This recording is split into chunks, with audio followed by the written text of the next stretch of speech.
ايه رأيك تشتري ريال ب1,000,000 جنيه؟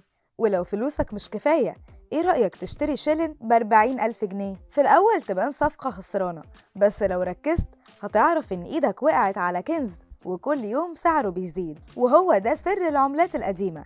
فيا ترى ايه تفاصيلها؟ وفين أماكن البيع والشراء؟ في الفترة الأخيرة انتشر سوق العملات القديمة في مصر، سواء بقى كانت أسواق حقيقية أو صفحات على السوشيال ميديا.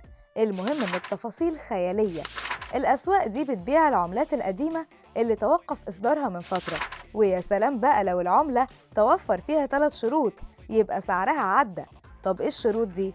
أول حاجة يكون الإصدار قديم، تاني حاجة العدد المتاح منها قليل، تالت حاجة إن يكون حالتها سليمة، يعني كل ما كان عمر الإصدار قديم وسليم بس في نفس الوقت عدده قليل في السوق، وخصوصا لو تم إصداره في مناسبة معينة هيبقى سعره أكبر. تعال بقى بص على أسعار العملات القديمة في مصر هتتفاجئ. 3 عملات ب400,000 جنيه، عبارة عن 5 جنيه إصدار 16 نوفمبر سنة 1957، و50 قرش إصدار 30 مارس سنة 1976، وجنيه إصدار 16 مايو سنة 1968. والغريبة بقى إن الشلن بيتباع ب40,000 جنيه.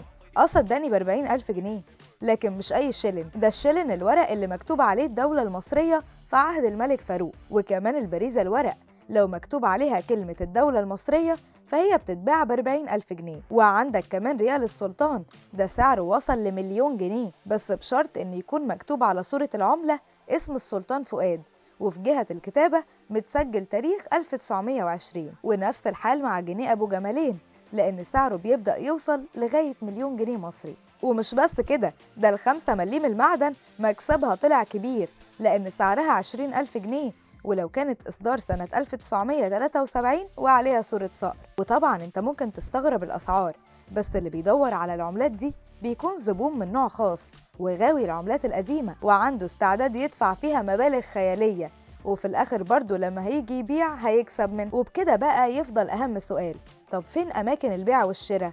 الحاجة الحلوة في الموضوع إن أماكن بيع العملات القديمة في مصر كتيرة جدا، وفي القاهرة تحديدا عندك محلات منطقة وسط البلد، ومحلات منطقة خان الخليلي في شارع عماد الدين والألفي، وعندك برضو أماكن مشهورة في اسكندرية زي شارع خالد بن الوليد في منطقة ميامي، ومنطقة الساعة سيوف، ومنطقة الإبراهيمية، وكمان محطة الرمل ومحطة مصر والمنشية والعطارين وسوق الجمعة غرب اسكندرية، وأخيرا منطقة بحري على كورنيش اسكندرية، وكمان الشوارع المجاورة ليها. طبعا ده غير الصفحات على السوشيال ميديا اللي مش هتخليك تتوه. ودلوقتي قول لنا بقى، هل بتفكر تشتري وتبيع عملات قديمة؟ طب عندك حاجة من العملات دي بتفكر تبيعها؟